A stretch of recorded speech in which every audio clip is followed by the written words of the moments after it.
confesaré que yo ahora mismo, en este momento de mi vida, estoy pasando por una fase bien curiosa. Nunca me había ocurrido antes. He sido bastante distante y lo sigo siendo, evidentemente, con muchas teorías delirantes, conspiranoicas. Hablamos mucho en el programa, ustedes lo saben, un poco de las tramas que están detrás de las verdades oficiales. Sigo igual de enamorado del misterio que siempre, es más, creo más en las cosas del misterio. A mis 40 años, digamos, he ido aprendiendo que todo era mucho más misterioso de lo que yo pensaba, incluso en un principio.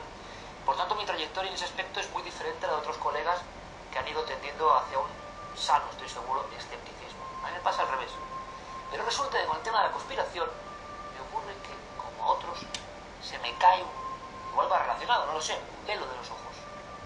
De verdad. ¿Qué será? ¿Será la edad o qué será? Observo todo lo que está pasando, ustedes ya han tenido una prueba de lo que está pasando, con una sensación que imagino y espero y pienso, ojalá tengan muchos de ustedes. Se lo diré muy sinceramente, que todo es una inmensa engañifa. Todo es un engaño absoluto. No precisamente los temas del misterio.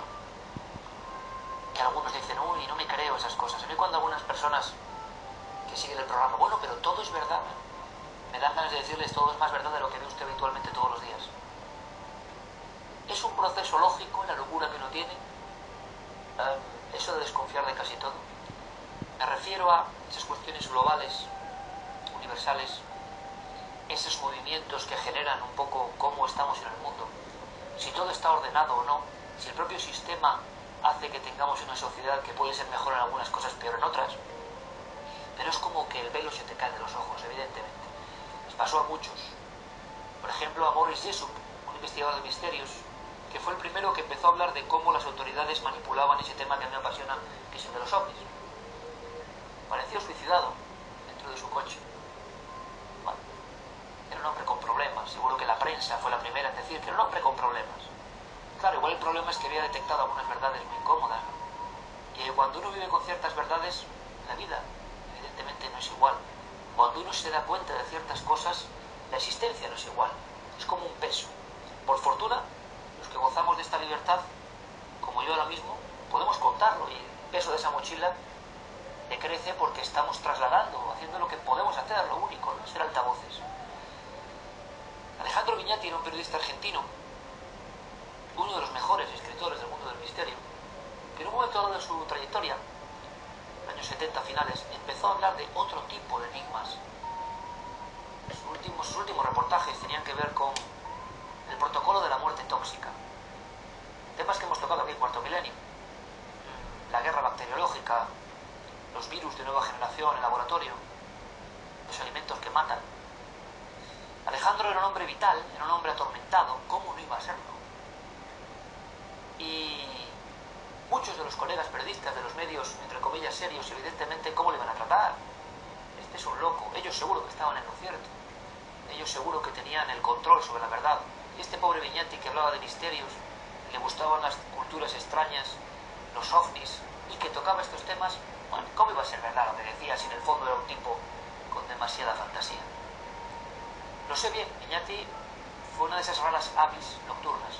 Después de escribir sus artículos, donde condenaba a varios gobiernos y hablaba de protocolos que hoy sabemos que son verdad, solo que hace 30 años, apareció muerto en extrañas circunstancias dentro de un hostal en Caracas.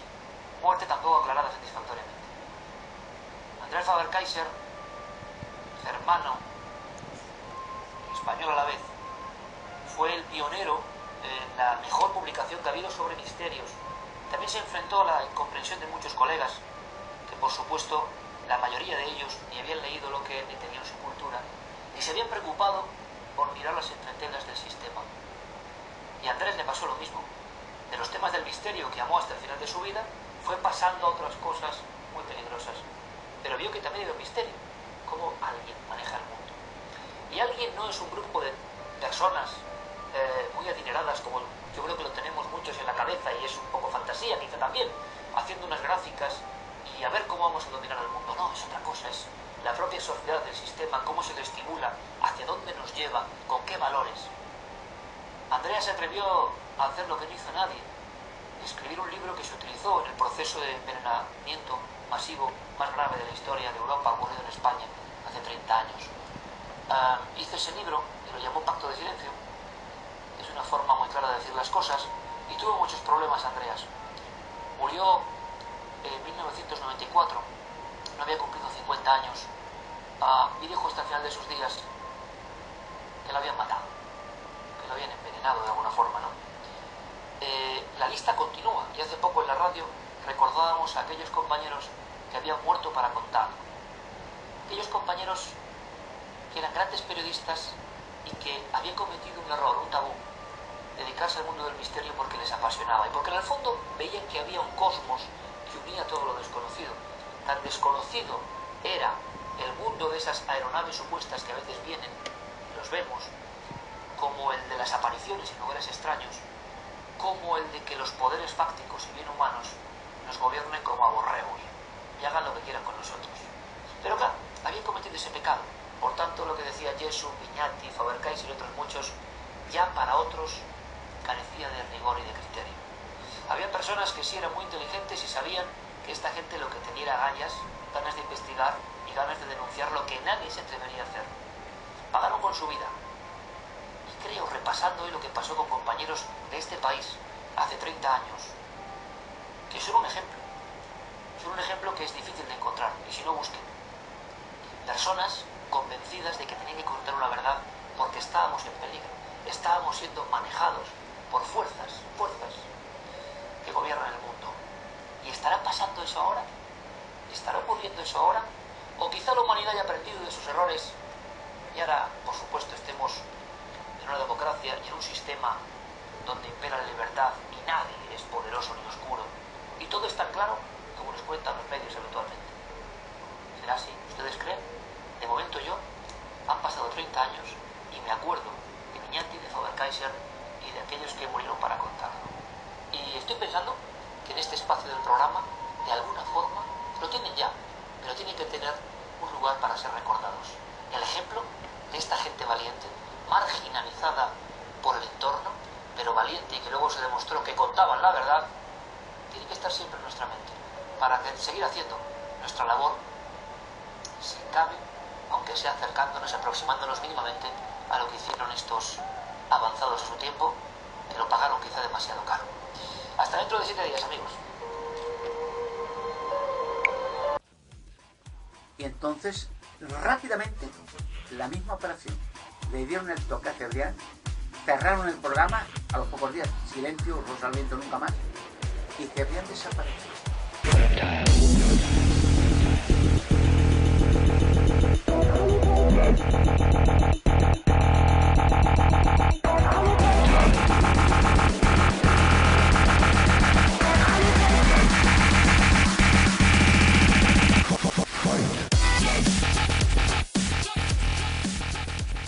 A los vientos, le llamaba Cebrián, muy bueno, muy un actor, o sea, un locutor muy bueno.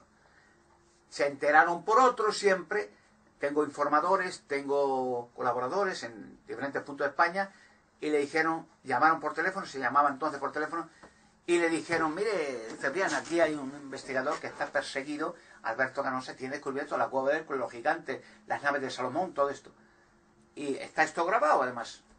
Dice Sartán, Cebrián, bueno, pero vamos a invitarle, ¿por qué no? Si me manda información, pues yo lo hago aquí público, esto es público, ¿por qué no? Y me escribió Cebrián, me escribió y me dijo, mándame, ya con miedo, ya le habían dado el toque, mándame en privado documentos, lo que tengas de la cueva de Hércules, y lo voy a intentar hacer público. Aquella misma noche llamó un agente de entonces era el CSIC, ahora es el CSIC, y se hizo llamar Pedro, sería otra persona, otro nombre, pero bueno, y dijo, mire, yo trabajo en un sitio donde tenemos archivados todos los descubrimientos de Canosa. Y Cebrián le dijo, pero esto de la cueva de Hércules es verdad, y sí, y de los gigantes también, y lo sabemos todo y sabemos la documentación, hemos estado investigando, eso es verdad lo que dice, pero no le van a permitir nunca hacerlo público. Y claro, sorprendido, Cebrián digo, ¿cómo que nunca? ¿Por qué? Pero bueno, ¿por qué no? Y dice, porque es muy peligroso para muchas organizaciones. Si este hombre saca eso, destruye todo. Y entonces, rápidamente, la misma operación. Le dieron el toque a Cebrián, cerraron el programa a los pocos días. Silencio, Rosa al viento, nunca más. Y Cebrián desapareció.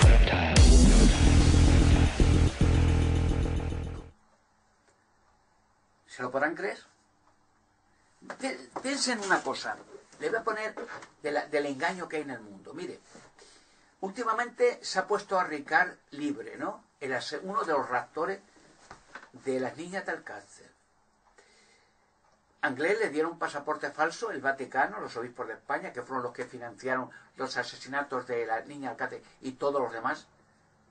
Y entonces a Ricard le han puesto libre cuando yo hace unos meses, está en mis vídeos, en internet colgado, quise ponerme en contacto con Ricard para decir, si cantas, ponte en contacto con Telecinco, con el diario El Mundo, Pedro J. Ramírez y tal, y le dices que vas a cantar todo. Te van a dejar enseguida libre, porque tenía una justa condena de por vida casi, por asesinar niños, torturar niñas.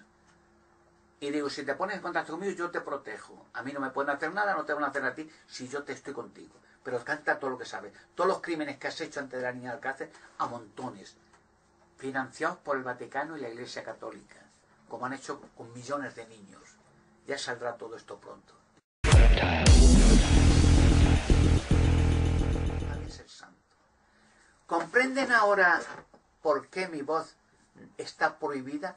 ¿Por qué soy el más perseguido, el más odiado y a la vez el más amado y querido?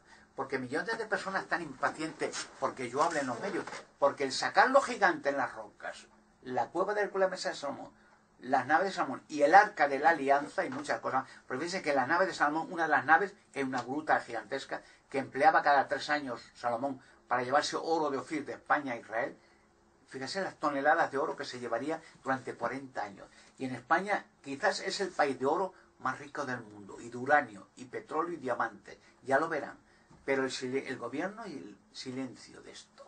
Porque hacen fortunas corruptas con la venta, compra de oro, uranio, enriquecido, petróleo, etcétera, etcétera. España podía ser el país europeo más rico en productos naturales de toda Europa. Pues tienen un motivo de comprender por qué mi voz y mi persona está prohibida. Soy el más perseguido y amenazan hasta de muerte cualquiera que intente solo decir Alberto Canosa en un medio televisivo. Estos descubrimientos que he hablado de los gigantes de las rocas, la cueva de Hércules, la arca de la alianza, ¿saben la cantidad de cientos o miles de millones de turistas del mundo que vendrían a España a ver aquello?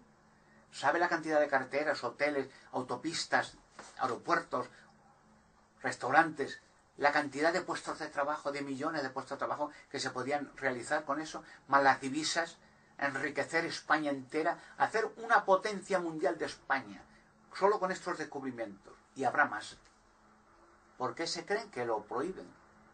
Es que creen que el gobierno, el Vaticano, los arqueólogos, los ocultistas, los medios, las logias tienen interés en enriquecer a España, o más bien lo contrario, en empobrecerla al máximo para arrastrar a las naciones al nuevo orden mundial y al microchip como la única solución, la solución final, la esclavitud de la raza humana. En Londres hemos entrado en la antesala de un nuevo orden mundial.